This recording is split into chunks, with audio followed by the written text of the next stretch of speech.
बहनों और भाइयों,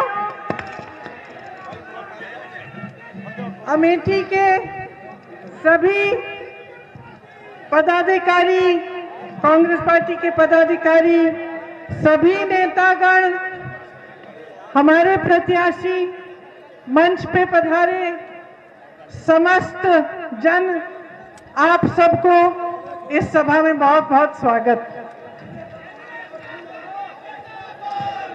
देखिए, फिर से चुनाव आ गया। कितने भाषण सुन लिए आपने?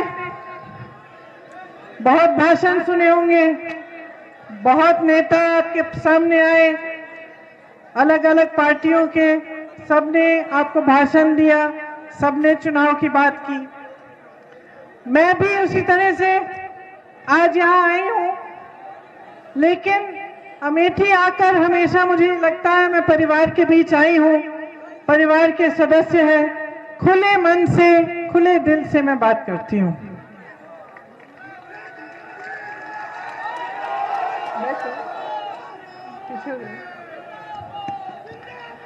देखिए, आज उत्तर प्रदेश में परिस्थितियां क्या है। उत्तर प्रदेश इस देश का सबसे बड़ा प्रदेश है। इस देश के सबसे ज्यादा नौजवान उत्तर प्रदेश में ही हैं, सबसे बड़ी संख्या में। देखा जाए तो हुनर भी बहुत है, अलग अलग जगह अलग अलग हुनर है।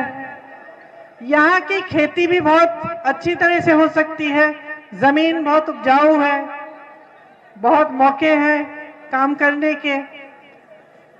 यहाँ के जो हुनर हैं उनमें से छोटे बिजनेस, छोटे दुकानदार तमाम अपनी कैपेसिटी से, अपनी क्षमता से काम करने लायक हैं। लेकिन ये सब होते हुए कि यहाँ हुनर है, यहाँ सबसे बड़ी संख्या में नौजवान हैं, यहाँ खेती भी अच्छी हो सकती है, यहाँ पे पढ़े लिखे नौजवान भी, ये सब होते हुए आज की परिस्थितियों को देखकर बहुत दुख होता है। आप रोजगार की बात लीजिए, यहाँ पे कितने नौजवान हैं? हाथ उठाइए।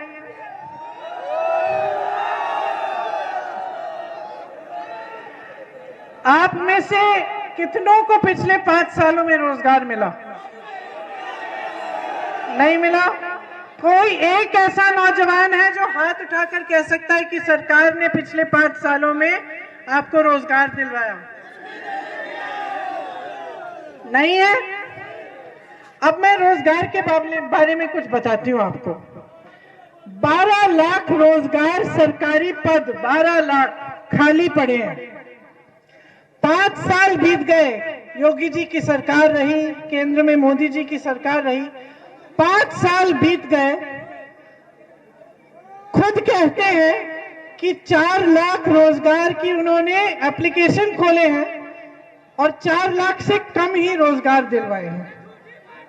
ठीक है, जब पिछला चुनाव था तो कहते थे 70 लाख रोजगार दिलवाएंगे। सच्चाई यह है कि 12 लाख पद खाली है, उनमें से मात्र 4 लाख की एप्लीकेशन भी खोले गए हैं और बाकी सारे खाली के खाली पड़े हैं। मैं पूछना चाहती हूँ, क्या उत्तर प्रदेश में आपको 12 लाख बेरोजगार नौजवान नहीं मिले? मुझे तो हर मीटिंग में मिलते हैं, इस मीटिंग में हजारों होंगे। तो उन्होंने रोजगार नहीं बनाए। अच्छा ठीक है, सरकारी पद नहीं भरे, रोजगार बनाने के और माध्यम होते हैं, जैसे BHEL जैसी बड़ी बड़ी संस्थाएं, HAL, NTPC जो अमेठी रायबरेली दोनों में लगवाई थी कांग्रेस पार्टी ने, इनका क्या कर रहे हैं?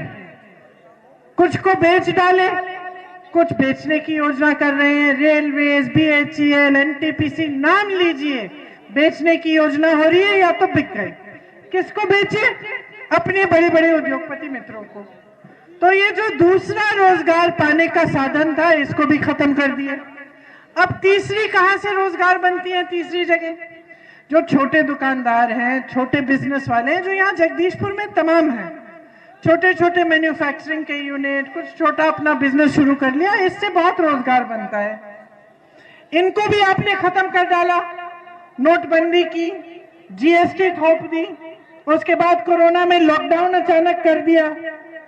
बेचारे छोटे दुकानदार, छोटे बिजनेस वाले बिजली के बिल भरते रहे, कर्ज में डूब गए, कोई राहत नहीं आई सरकार से। तो जो 3 जगह थे जहां से रोजगार मिल सकते थे, सरकारी पद जो खाली है, जो बड़ी बड़ी संस्थाएं थी, और जो छोटे दुकानदार, छोटे मैन्युफैक्चरिंग के यूनिट हैं, उनको तकरीबन आपने सारों को खत्म कर डाला। तो ये हुई रोजगार की कहानी कि जो काम करना था आपके लिए, जिस तरह से रोजगार बनाए जा सकते थे, उसमें उन्होंने कोई ध्यान नहीं दिया। किसानों की बात करिए, किसानों को उपज का दाम नहीं मिलता, खाद नहीं मिलती, किसान बेचारे खाद की लाइन में खड़े खड़े, ललितपुर बुंदेलखंड में देखिए, खड़े खड़े उनकी मृत्यु हो गई। कई किसान हैं जो आत्महत्या कर लिए क्योंकि उपज का दाम नहीं मिल रहा है। छुट्टे जानवर की इतनी बड़ी समस्या है, सुबह शाम मेहनत करनी पड़ती है, चौकीदारी करनी पड़ती है अपने खेतों की, कमाई नहीं हो रही है, खाद नहीं मिल रहा है, तो किसान भी बहुत परेशान है। अब इसके बारे में क्या कहती है सरकार? प्रधानमंत्री मोदी जी उत्तर प्रदेश में चुनाव प्रचार के लिए आए 4-5 दिन पहले। उन्होंने कहा कि ये जो छुट्टे जानवर की परेशानी है, की समस्या है, इसके बारे में मुझे आज संज्ञान हुआ है। अभी पता चला है कि उत्तर प्रदेश के जितने भी किसान हैं वो इस समस्या से जूझ रहे हैं। अब बताइए, पिछले चुनाव में मैं यहाँ आई थी 2019 में, मैंने जब भाषण दिया यही जगदीशपुर में, तब मैंने कहा था कि छुट्टे जानवर की बहुत बड़ी समस्या है, इसको सुलझाने का काम होना चाहिए। कांग्रेस के हर नेता ने कहा। 3 सालों में मैंने मुख्यमंत्री जी को चिट्ठियां भी लिखी कि देखिए बहुत बड़ी समस्या है, इसका कुछ करिए, किसान जूझ रहा है। अब कह रहे कि हमें मालूम ही नहीं था। आप मुख्यमंत्री आपका, सरकार आपकी, केंद्र में सरकार आपकी, वहां अमेरिका में डोनाल्ड ट्रंप जी खांसते हैं, आपको पता चल जाता है, आप चिट्ठी लिख लेते हैं उनको। यहाँ किसान मर रहा है, जूझ रहा है परेशानियों से। किसान 27 से 30 रुपए प्रतिदिन कमा नहीं पा रहा है। आपके बड़े बड़े उद्योगपति मित्र, जिनको आप पूरे देश की संपत्ति सौंप रहे हैं, 1000 करोड़ रुपए एक दिन में कमाते हैं, 1000 करोड़ रुपए एक दिन में, और आप कह रहे हैं कि आपको किसान की परेशानियां नहीं मालूम। तो ये रही किसान की कहानी। अब आप चलिए महंगाई पर। महंगाई हद से ज्यादा बढ़ गई है मेरी बहनें। यहाँ कितने का आता है कड़वा तेल? यहाँ 220, परसों में कहीं और थी, वहां 240 हो गया है। एक दिहाड़ी कितनी है? एक दिहाड़ी से एक भी बोतल नहीं मिल रही है, मुश्किल से एक बोतल मिल जाती है। पेट्रोल डीजल के दाम किस हद तक बढ़ गए हैं, बिजली की बिल कितनी बड़ी बड़ी आती है। तो महंगाई से मार रहे हो आप जनता को। आजकल मैंने अखबार में पढ़ा कि चुनाव के बाद गैस सिलेंडर के दाम और बढ़ जाएंगे, और सरकार क्या कहती है?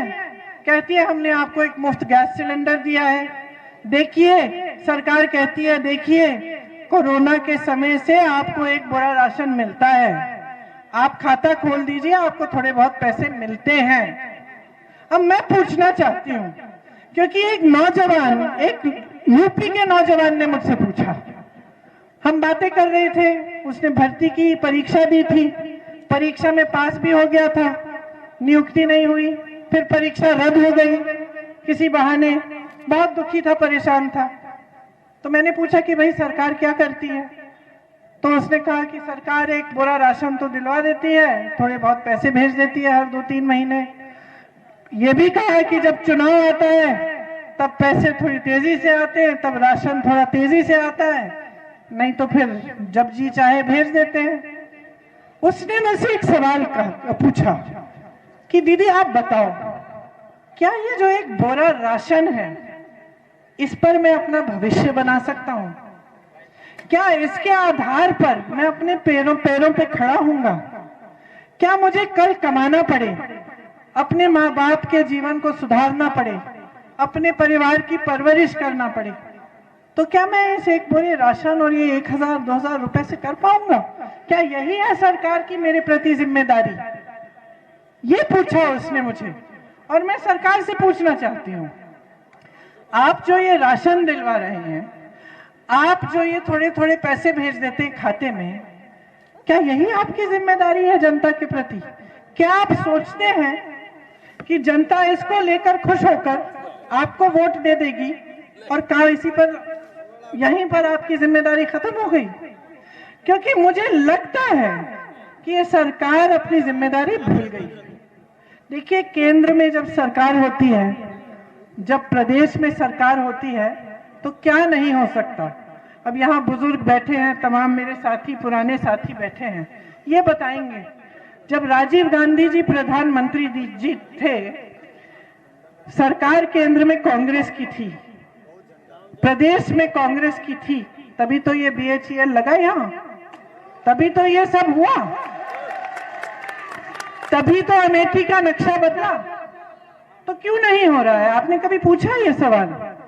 आपकी भी आदत बन गई है कि चलो सरकार थोड़ा बहुत दे रही है, उस पे भी आप एहसान मान रहे हो कि आपका एहसान हो गया।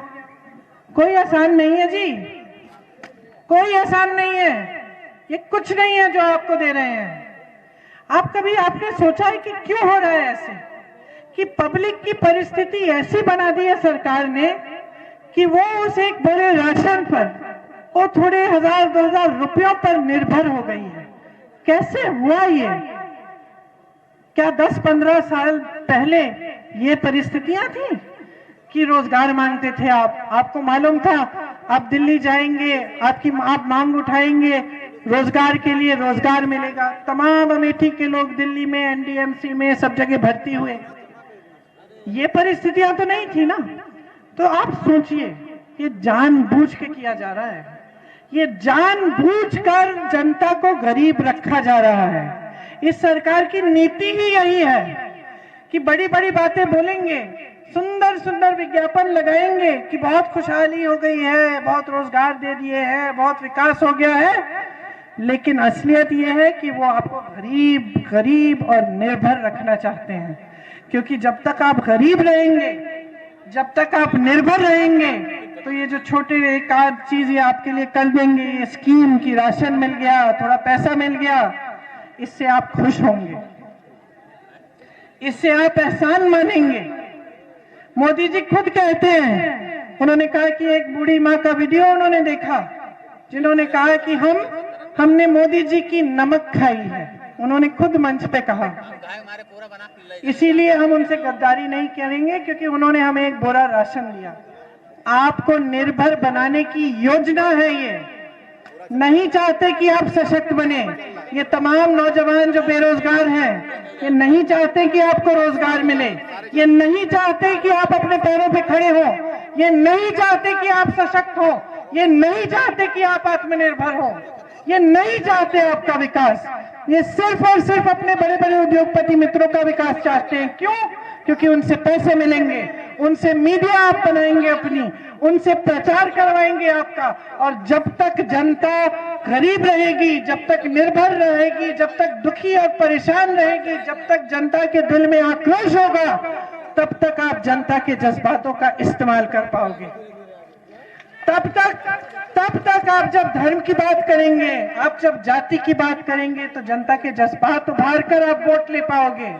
जिस दिन इस देश का नौजवान सशक्त हो गया, शिक्षित हो गया, रोजगार मिल गया, उसे आत्मनिर्भर हो गया, तब तक धर्म और जाति की राजनीति इस देश में फूलेगी फैलेगी। जिस दिन आप आत्मनिर्भर हो जाएंगे, आप सवाल उठाना शुरू करोगे। आप कहोगे कि विकास का काम क्यों नहीं किया।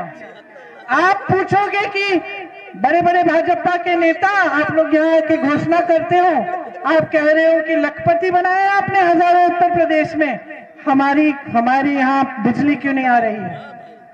हम बिजली के बिल क्यों भर रहे हैं जब बड़े बड़े बिल क्यों भर रहे हैं जब बिजली नहीं आ रही है? हमारे यहाँ पानी की सुविधा क्यों नहीं है? सेहत की सुविधा क्यों नहीं है? पाठशालाएं क्यों नहीं बनाई आपने? नहीं, क्या किया है आपने? आप ये सवाल उठाएंगे? ये सरकार नहीं चाहती कि आप आत्मनिर्भर हो। ये सरकार आपके घुटने टेकना चाहती है। ये सरकार आपकी कमर तोड़ना चाहती है। दिखा दिया है 5 सालों में इन्होंने। कुछ नहीं करना चाहती आपके लिए। सिर्फ और सिर्फ आपको थोड़ा सा राशन, थोड़ा सा पैसा देना चाहती है। जीवन भर क्या आपने इतनी मेहनत से अपने बच्चों को बड़ा इसलिए किया है?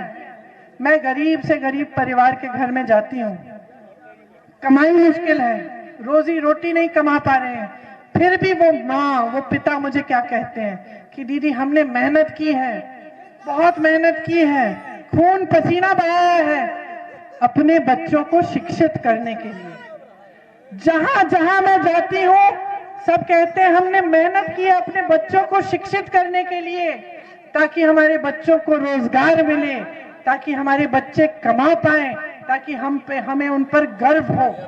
तो मैं पूछना चाहती हूँ, क्या आपने इतनी मेहनत अपने बच्चों को पढ़ाने के लिए इसलिए की है कि वो एक बड़े राशन पर निर्भर हो? इसलिए की है आपने कि आपने उनके लिए इसलिए की है कि रोजगार मिले, कमाएं, आपकी देखभाल करें, अपने परिवारों की परवरिश कर पाए? तो सोचिए और अच्छी तरह से समझिए। आपके सामने आकर आतंकवाद की बात होती है, पाकिस्तान की बात होती है, धर्म की बात होती है, जाति की बात होती है, छुट्टे जानवर की बात नहीं होगी, रोजगार की बात नहीं होगी, महंगाई की बात नहीं होगी, महिलाओं को सशक्त करने की बात नहीं होगी। क्योंकि किस मुंह से करेंगे? किस मुंह से करेंगे जब 5 सालों में कुछ किया ही नहीं है? मैं आपको बताना चाहती हूँ कि जब रोजगार की बात करते हैं, कांग्रेस पार्टी ने पूरा एक युवाओं के लिए एक पूरा भर्ती विधान निकाला है। हम कह रहे हैं 20 लाख रोजगार हम देंगे, लेकिन हमने उसमें लिखा है कि ये 20 लाख रोजगार आएंगे कहां से? 12 लाख खाली पद जो इन्होंने खाली छोड़े हैं वो हम भरवाएंगे। उसके साथ साथ 8 लाख नए रोजगार बनाएंगे। आप जैसे जो नौजवान हैं, अगर आप अपना छोटा सा कारोबार शुरू करना चाहते हैं, छोटा बिजनेस शुरू करना चाहते हैं, खास तौर से अगर आप अति पिछड़े या दलित वर्ग के हैं, आपको 5 लाख रुपए सरकार देगी 1% ब्याज पे। हम कह रहे हैं कि जहां जहां हुनर है, जैसे मान लो मुरादाबाद में पीतल बनाने का हुनर है, वहां पे हम उस हुनर के लिए सारी सुविधाएं देंगे। वहां पे अगर नौजवान उस हुनर का इस्तेमाल करके एक अपना कारोबार शुरू करना चाहे, हम उसको पूरी सुविधाएं देंगे। हम नए रोजगार पैदा करेंगे। हम कह रहे हैं कि जो छोटे दुकानदार हैं, जो छोटे बिजनेस हैं, जिन्होंने तमाम परेशानियां झेली हैं पिछले 5 सालों में, हम समझते हैं कि उनका कितना दुख है, हम समझते हैं कि कितना संघर्ष किया है आपने। इसीलिए जो कोरोना के समय आपका बकाया था बिजली के बिलों का, वो हम साफ कर देंगे। हम कह रहे हैं कि आपकी जितनी भी बिजली की बिल है वो हम आधी कर देंगे। हम कह रहे हैं कि आपको एक बार फिर सशक्त करने का काम करेंगे। हम आपकी मदद करेंगे, आपको राहत देंगे, ताकि वो जो कारोबार जो बंद होने के कगार पे हैं अब, वो आप फिर से शुरू कर पाए, अपने पैरों पे खड़े हो सके। किसानों के लिए हम कह रहे हैं कि ये जो छुट्टे जानवर की समस्या है, इसको सुलझाने के लिए कांग्रेस की सरकार ने छत्तीसगढ़ में बहुत काम किया है। मुझे तो अच्छा लगा वैसे कि हमारी सरकार की नकल में अब कल परसों मोदी जी ने भी छुट्टे जानवर की बात की तो वही बात की, लेकिन हमारी सरकार ने छत्तीसगढ़ में करके दिखाया। क्या किया? उन्होंने कहा देखिए, अगर छुट्टे जानवरों को आप देखभाल कर लेते हैं तो सरकार आपसे 2 रुपए किलो गोबर खरीदेगी।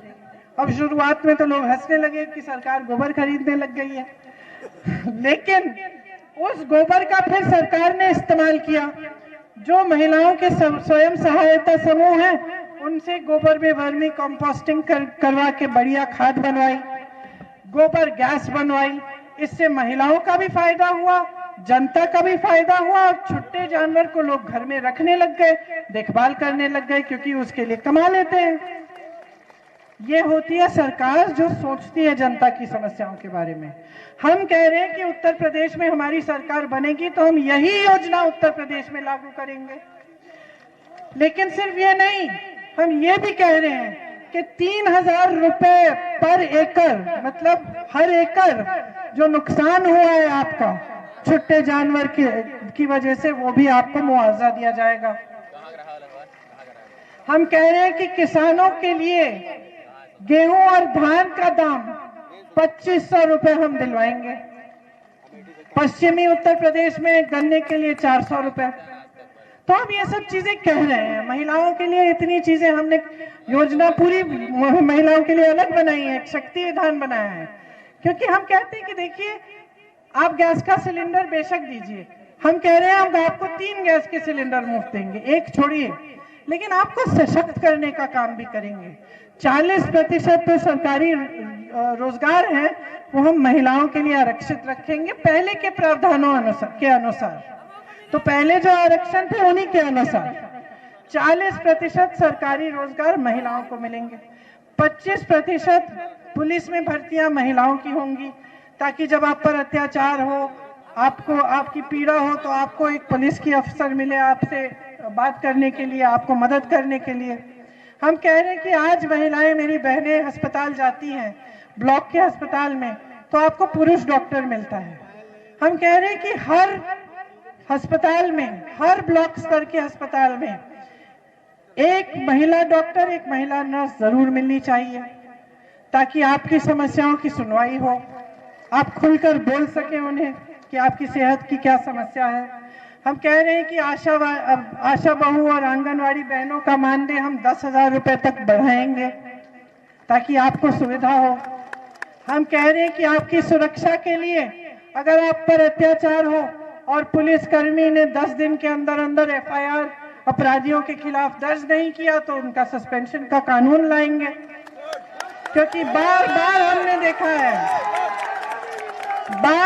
हमने देखा है कि जब महिला पर अत्याचार होता है तो उसी महिला को जलील किया जाता है, उसके परिवार को प्रताड़ित किया जाता है, और जिसने अपराध किया वो ज्यादातर सत्ता में होता है, या फिर उसका सत्ता से कोई जोड़ होता है, या किसी नेता से कोई जुड़ाव होता है, इसीलिए उसको सरकार, पुलिस और प्रशासन बचा के रखती है।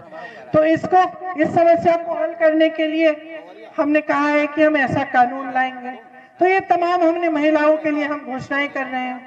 भर्ती की प्रक्रिया में इतने घोटाले हो गए हैं, भ्रष्टाचार हो गया है, तमाम नौजवानों के जीवन बर्बाद हो रहे हैं, 4-4, 5 साल इंतजार करते हैं भर्ती के लिए। हम कह रहे हैं उस प्रक्रिया को हम पारदर्शी बनाएंगे कि एक जॉब कैलेंडर हर भर्ती के लिए बनाया जाएगा। आपकी परीक्षा कौन से दिन पे होगी, उसका रिजल्ट कब आएगा और आपकी नियुक्ति कब होगी। आज स्थिति यह है कि आप परीक्षा देते हैं, अगर बाय चांस वो परीक्षा रद्द नहीं हुई, या उसका पेपर लीक नहीं हुआ, या उसमें कोई घोटाला नहीं हुआ, तब भी उसका रिजल्ट आपको 1.5 साल बाद मिल रहा है, और उसके रिजल्ट मिलने पर भी आपकी नियुक्ति सालों के लिए नहीं हो रही है। इसीलिए हम कह रहे हैं कि ये सब एक कैलेंडर बनेगा, और हम एक कानून लाएंगे कि इस कैलेंडर में किसी ने फेरबदल करने की कोशिश की या दखल देने की कोशिश की, तो उसका भी हम उसके खिलाफ कार्रवाई करेंगे। तो अब देखिए, ये सरकार होती है जो आपकी भलाई के लिए, आपकी समस्याओं को सुलझाने का काम करती है। हम एक ऐसी सरकार लाना चाहते हैं उत्तर प्रदेश में, एक ऐसी राजनीति को उभारना चाहते हैं जो अमेठी के लोगों ने दशकों पहले देखी। आपने देखा कि जब राजनीति, जब नेता समझता है कि आपके प्रति क्या जिम्मेदारी है उसकी, तो क्या नहीं करता है जनता के लिए।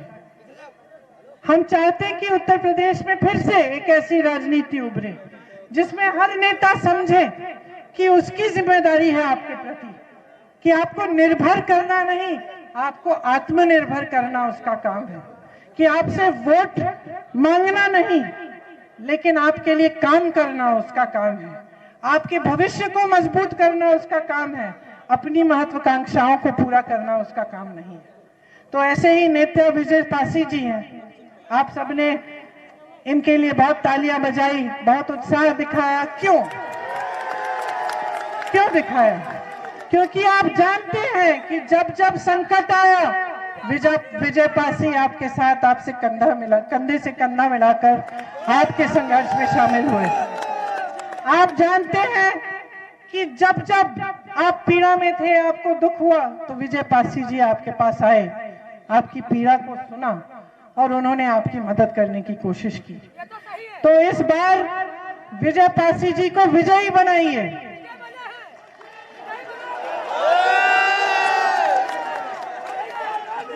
ताकि आप अपना ही विकास कर पाए। ये आपके प्रति जवाबदेह बनेंगे, ये काम करके दिखाएंगे, ये अपनी जिम्मेदारी को समझते हैं। ऐसी राजनीति को आगे बढ़ाइए। बहुत हो गया है, बहुत देख लिया है आपने भाजपा की राजनीति को, बहुत नकारात्मक राजनीति है। आपके जज्बातों को इस्तेमाल करना चाहते हैं, बस किसी न किसी तरह से सत्ता में रहना है, बस, और कोई लक्ष्य नहीं है। तो समझ लीजिए कि आपके प्रदेश में कितनी ज्यादती हो रही है, आपके साथ कितना अन्याय हो रहा है। और इस समझ के साथ, इस विवेक के साथ आप जाकर अपना वोट डालिए। कांग्रेस पार्टी को जिताने से आप अपनी ही भविष्य को मजबूत करेंगे। आपको बहुत बहुत धन्यवाद। बहुत ध्यान से आपने बातें सुनी। मेरी आशा है कि आप इन सब बातों को मन में रखते हुए ही पोलिंग के दिन अपना वोट देंगे। बहुत बहुत धन्यवाद। जय हिंद।